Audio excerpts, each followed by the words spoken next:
Welcome to special story. ఎంతింతై వటుడింతై తాడింతై తోయదా మండలాగ్రముడ పోతన భాగవతంలోని వామనావతారాన్ని గుర్తు చేస్తోంది తెలంగాణలోని ఎంఐఎం పార్టీ. ఏదో ఒక ప్రాంతానికో ఏదో ఒక వర్గానికో చెందిన పార్టీగా భావించిన రాజకీయ వర్గాలకు షాక్ ఇస్తూ జాతీయ స్థాయిలో ఎంఐఎంగా రూపుదిద్దుకుంటున్న వైనం ప్రముఖ రాజకీయ వర్గాల్లో కీలకంగా మారనుందా అనే అనుమానాలు ఇప్పుడు కలుగుతున్నాయి. హైదరాబాద్ ఓల్డ్ సిటీ వాసి ముస్లింల పాలిటీ పెన్నిదిగా ఆరాధించబడుతున్న అసదుద్దీన్ ఓవైసీ ఆధ్వర్యంలో రూపుదిద్దుకుంటున్న ఎంఐఎం ఇప్పుడు దేశ రాజకీయాలను శాసించే స్థాయికి చేరిందనడంలో సందేహం లేదు. తెలంగాణలో నిన్నటి వరకు ఏదో చిన్నా చితక పార్టీలా కనిపించిన ఎంఐఎం ఏకంగా ఎంఐఎం స్థాయికి ఎదగడానికి కారణాలేంటి? ఇది స్థాపించిన నాటి నుంచి ఏనాటి వరకు సైలెంట్గా ఎదిగిన పార్టీని కేవలం ముస్లిం వర్గాలకు మాత్రమే చెందిందనే వాదనలో అసలు నిజమెంత? తెలంగాణలో ఎంఐఎం బీఆర్ఎస్తో జతకట్టి కాంగ్రెస్పై ప్రచండ యుద్ధానికి సాగించిన ఓవైసీ మన పక్క రాష్ట్రం బీహార్లో కూడా కాంగ్రెస్కు వ్యతిరేకంగా పనిచేయడానికి కారణాలంటే లెట్స్ వాచ్ ద స్టోరీ.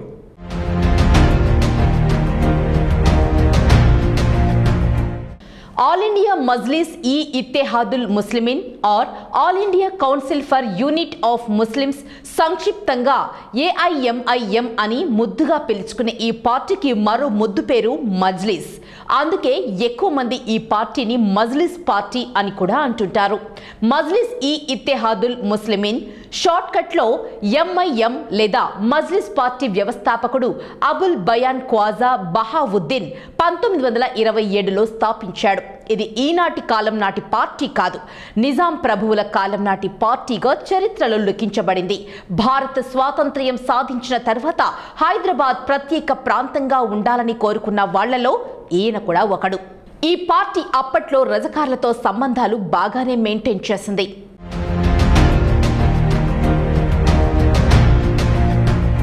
అప్పట్లోనే 50,000 మంది రజకార్లు కాసిం రిజ్వీ నాయకత్వాన భారత రక్ష దళాలతో పాటు కమ్యూనిస్టులతోనూ స్వాతంత్ర్య హైదరాబాద్ కొరకు పోరాడినట్లు చరిత్ర చెబుతోంది. వాస్తవానికి పోలీస్ యాక్షన్ ద్వారా హైదరాబాద్ సంస్థానం భారత్ యూనియన్లో కలపబడినట్లు తెలుస్తోంది. అప్పట్లో కాసిం రిజ్వీని బంధించి స్వాతం భద్రతలకు విఘాతం కలిగే పరిస్థితులు ఉన్నాయనే అనుమానాలతో ఆయన్ను పాకిస్తాన్కు పంపేసినట్లు చరిత్రకారుల వివరణ. అప్పటి నుంచి 1957 వరకు ఈ పార్టీ పెద్దగా మనుగడలో లేదనే చెప్పాలి.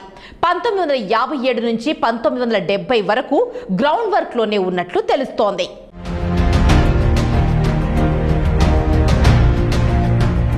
1990లో మజ్లిస్ పార్టీలో చీలక ఏర్పడింది. అప్పటి శాసనసభ్యుడు అమానుల్లా ఖాన్ నాయకత్వంలో మజ్లిస్ బచావో తెహ్రీక్ అనే కూటమి ఏర్పడింది.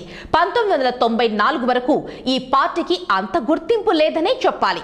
అప్పుడే ఎంఐఎంను పట్టాలెక్కించే దిశగా ఈ పార్టీ తరపున ఎంపీగా పోటీలోకి దిగారు ఓవైసీ. హైదరాబాద్ ముస్లిం ఓటర్లను ఆయన మాట వైపుకు తిప్పుకోవడంలో విజయం సాధించారు. దాంతో పాత బస్తీకే చెందిన ఓటర్లు మొత్తం ఓవైసీ గాలిపటం గుర్తుకు ఓటు వేసి మేమున్నామంటూ వెన్ను తట్టారు.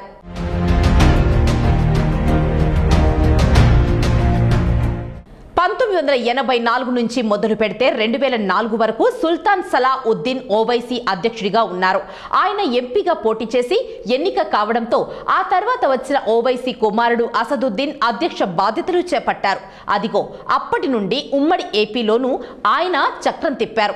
4 ఎమ్మెల్యేలతో పాటు హైదరాబాద్ నగర కార్పొరేషన్లోని 100 స్థానాల్లో 36 స్థానాలను కైవసం చేసుకుని చెప్పుకోదగ్గ స్థాయిలో తన పార్టీని నిలబెట్టారు. జాగ్రత్తగా పరిశీలిస్తే 1994 నుంచి 2024 వరకు ఈయన జైత్రయాత్ర కొనసాగుతూనే ఉంది. 2008లో ఆయన తండ్రి సలావుద్దీన్ ఓవైసీ మరణం తర్వాత పార్టీ పగ్గాలు చేపట్టిన నాటి నుంచి అధ్యక్షుడిగా బాధ్యతలు కొనసాగిస్తున్నారు. తాజాగా 18వ లోక్సభకు హైదరాబాద్ నుంచి ఎన్నికయ్యారు.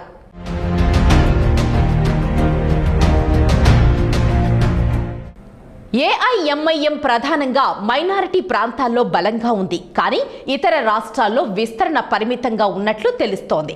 హైదరాబాద్తో పాటు మహారాష్ట్ర, బీహార్లలో 6 అసెంబ్లీ స్థానాలు కైవసం చేసుకుంది ఎంఐఎం. 2019 మహారాష్ట్ర ఎన్నికల్లో ఔరంగాబాద్ నుంచి గెలిచారు, కానీ 2024లో ఇదే స్థానంలో ఓడిపోయారు. మరోవైపు యూపీలో అలయన్స్ చేసినా గెలుపు సాధ్యం కాలేదు. 2020 బీహార్లో 5 గెలిచినా కొంతమంది ఎమ్మెల్యేలు రాజీనామా చేసి ఇతర పార్టీలకు చేరారు.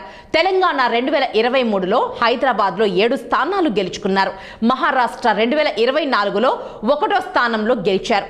ఇతర 5 స్థానాల్లో రన్నరప్ స్థాయిలోకి పార్టీని తీసుకెళ్లారు. 2025లో బీహార్ 5 స్థానాలను కైవసం చేసుకుంది. అమూర్, బహాదుర్గంజ్, కోచాదమున్, జోకిహాట్, బైసీల్లో తిరుగులేని ఆధిపత్యాన్ని కనపరిచారు. దాంతోపాటు సీమాంచల్ ప్రాంతంలో బలమైన ప్రదర్శనతో ప్రత్యర్థికి ముచ్చెమటలు పట్టించారు.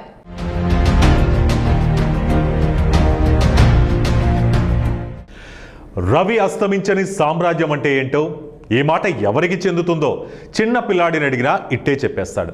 అంతర్జాతీయంగా వాడే మాట ఇది. ఇంచుమించు జాతీయంగా ఇదే మాట కాంగ్రెస్ పార్టీకి వర్తిస్తుందంటే ఎవ్వరూ కాదనలేరు. నెహ్రూ, ఇందిరాగాంధీ, రాజీవ్ గాంధీ హయాం వరకు ఈ ముగ్గురి ఆధ్వర్యంలో ఎనలేని చక్రాధిపత్యంతో ఒంటి చేత్తో చక్రం తిప్పిన ఈ పార్టీ ఇప్పుడు కనీసం తన ఉనికిని చాటుకోవడానికి ఆపసోహాలు పడుతుంది. కారణాలేమైనా మహాసముద్రం లాంటి కాంగ్రెస్ పార్టీలో పదవులు, సంపాదనలు, ఆధిపత్యాలని చెబితే సరైన మాటేమో కాదేమో, కానీ ప్రజా సంక్షేమాన్ని ఇటు పక్కన పెట్టేసిన పార్టీగా అత్యంత దయనీయమైన స్థితికి దిగజారిపోయిన జాతీయ పార్టీని ఢీకొట్టిన వైనం ఇప్పుడు ఏఐఎంఐఎం ప్రభంజనానికి ప్రత్యక్ష నిదర్శనంగా నిలుస్తోంది. ఇటీవల బీహార్లో జరిగిన ఎన్నికల్లో కూడా ఇదే పరిస్థితి నెలకొంది.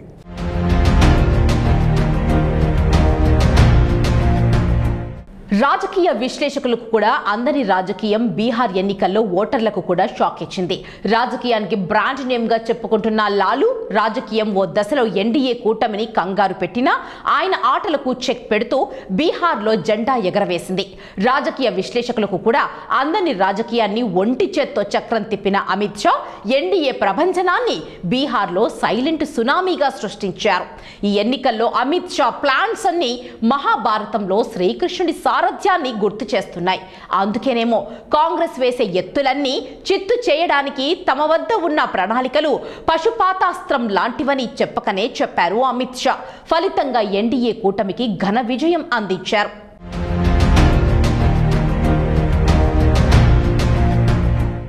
మరో మాటగా చెప్పాలంటే మహాభారతంలో శ్రీకృష్ణుడి పాత్రను పోషించారనే అభిప్రాయాలు కూడా పలువురు నుంచి వ్యక్తమవుతూ ఉన్నాయి. ముఖ్యంగా మహాగఠ్ బంధన్లో రాజకీయం నిప్పులేని సెగను పుట్టించింది. అటు కాంగ్రెస్, ఇటు కూటమి పరువుతో కూడుకున్న సమస్యగా మారిన మహాగఠ్ను సొంతం చేసుకునేందుకు ఆ 2 పార్టీలు తమ సర్వశక్తులు ఒడ్డాయి. మహాభారత్లో పంచ పాండవులు ఐక్యతే ఈ ఎన్నికల్లో కళ్లకు కట్టినట్లు కనిపించిందని వ్యాఖ్యానించిన అమిత్ షా రాజకీయం ఇప్పుడు దేశంలోనే హాట్ టాపిక్ గా మారింది.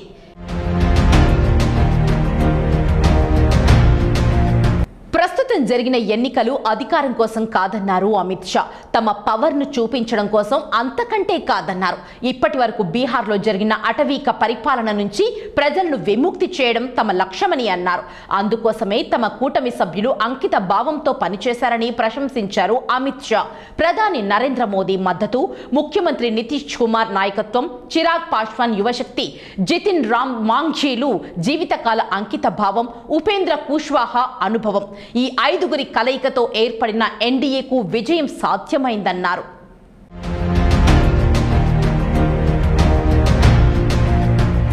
ఇక లాలూ చతురత బీహార్ ఎన్నికల్లో ఎక్కడా తన ప్రభావాన్ని చూపించలేకపోయింది. ఆయనతో చేయి కలిపిన హస్త సామ్రాజ్య అధినేత రాహుల్ నేతృత్వం పైన పలు అనుమానాలు మళ్ళా ఊపందుకున్నాయి. కేంద్రంలో కాంగ్రెస్ ప్రభుత్వం ఏర్పడటం ఇప్పట్లో సాధ్యమేనా అనే అనుమానాలతో పాటు ఆ పార్టీ అభిమానులు, కార్యకర్తల్లోనూ నిరాశ, నిస్పృహ అలుముకున్నాయి. ఓట్ల లెక్కింపు ప్రారంభం నుంచే ఎన్డీఏ ప్రభంజనం సుడిగాలిని తరిపించింది. నవంబర్ 14న ఉదయం 8 గంటలకు ప్రారంభమైన ఓట్ల లెక్కింపు మధ్యాహ్నం 1 గంట అయ్యేసరికి లాలూ రాజకీయం నీరు కారిపోయింది. ఆ తర్వాత మరికొద్ది సేపటికే కాంగ్రెస్ ఓటమి ఖాయమైపోయింది.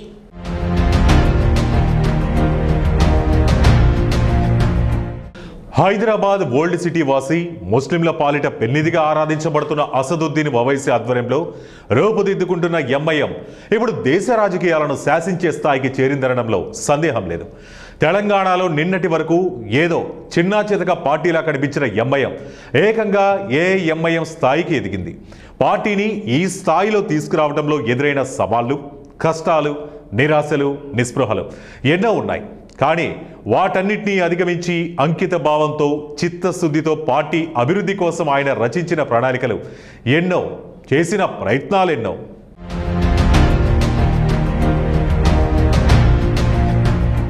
కథ ఇంతవరకు బాగానే ఉంది. ఎమ్మెల్యేగా 2 సార్లు, ఎంపీగా 5 సార్లు గెలిచి ప్రత్యర్థి జాతీయ పార్టీలకు ముచ్చెమటలు పట్టిస్తున్న అసదుద్దీన్ ఓవైసీ తాజాగా జరిగిన బీహార్ ఎన్నికల్లో మరో ట్విస్ట్ ఇచ్చారు. ఊహించని విధంగా 5 సీట్లు గెలుచుకున్న ఏఐఎంఐఎం 2020ను తలపిస్తూ తన సత్తాను నిరూపించుకుంది. దాంతో ఆ పార్టీ అధినేత అసదుద్దీన్ ఓవైసీకి జాతీయ నేతగా గుర్తింపునిచ్చాయి బీహార్ ఎన్నికలు. దాంతో ఇప్పుడు ముఖ్యమంత్రి ఎవరనే ప్రస్థానంలో భాగంగా ఆయన నితీష్ కుమార్ కు మద్దతునిస్తామని ప్రకటించారు. తన మద్దతు తెలపడానికి ప్రధాన కారణాలు కూడా ఉన్నాయన్నారు. ఇందులో భాగంగా ఏళ్ల తరబడి నిర్లక్ష్యానికి గురవుతున్న సీమాంచల్ ప్రాంతానికి న్యాయం చేస్తేనే తమ మద్దతు ఉంటుందని స్పష్టం చేశారు.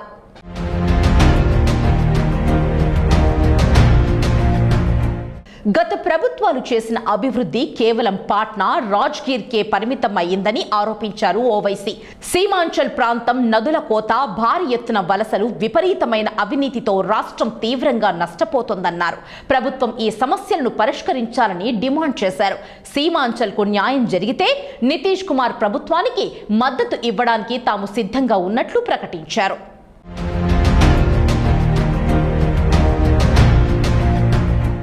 బీహార్ ఈశాన్య ప్రాంతంలో ఉన్న సీమాంచల్లో ముస్లిం జనాభా అధికంగా ఉన్నట్లు ఇటీవల నిర్వహించిన కొన్ని ప్రైవేటు సర్వేలు వెల్లడించాయి. మరో మాటగా చెప్పాలంటే ఇక్కడ జనాభాలో ముస్లింల డామినేషన్ ఉండటంతో ఏఐఎంఐఎంకు అధిక ఓట్లు ఇక్కడి నుంచే ఎక్కువగా పోలైనట్లు అంచనాలు వెలువడ్డాయి. కాకపోతే రాష్ట్రంలో అత్యంత వెనుకబడిన ప్రాంతాల్లో ఇదే మొదటి స్థానం ఉన్నట్లు తెలుస్తోంది. ఈ ప్రాంతంలోని 24 నియోజకవర్గాల్లో ఎన్డీఏ 14 స్థానాలు గెలుచుకోగా ఓవైసీకి చెందిన ఎంఐఎం తన పట్టు నిలుపుకొని 2020లో మాదిరిగానే 5 సీట్లు కైవసం చేసుకుంది.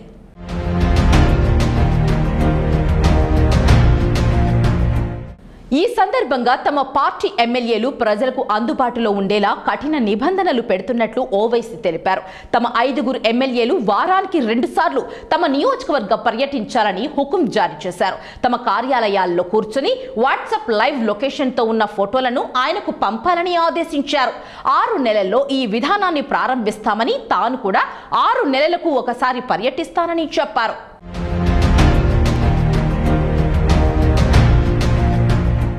ప్రస్తుతం ప్రధాని మోదీ, అమిత్ షాల ఆధ్వర్యంలో జెట్ స్పీడ్ తో దూసుకుపోతున్న బీజేపీ ప్రభంజనాన్ని ఆర్జేడీ ఎంవై సమీకరణం అడ్డుకోలేదని ముందుగానే ఆయన పలికిన జోష్యం ఈ సందర్భంగా ప్రస్తావించారు. తాజా ఎన్నికల ఫలితాలను జాగ్రత్తగా పరిశీలిస్తే ఎంఐఎం దేశవ్యాప్తంగా విస్తరిస్తోందా అనే అనుమానాలు రాజకీయ విశ్లేషకుల్లో వెల్లువెత్తుతున్నాయి. ఇటు తెలంగాణ, అటు బీహార్లో తన ఆధిపత్యాన్ని నిలబెట్టుకుంటున్న ఓవైసీ ముందు ముందు మరిన్ని రాష్ట్రాలకు విస్తరించనున్నట్లు ఆ పార్టీ అధికార వర్గాల సమాచారం.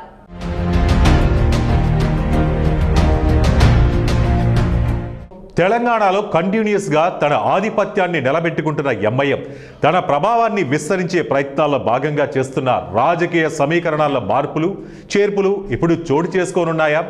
ఇదే విషయంపై ముఖ్యంగా ప్రధాన చర్చనీయాంశంగా మారిన ఆ పార్టీ రాజకీయ భవితవ్యంపై మీ అభిప్రాయాలను కామెంట్ రూపంలో తెలియజేయండి.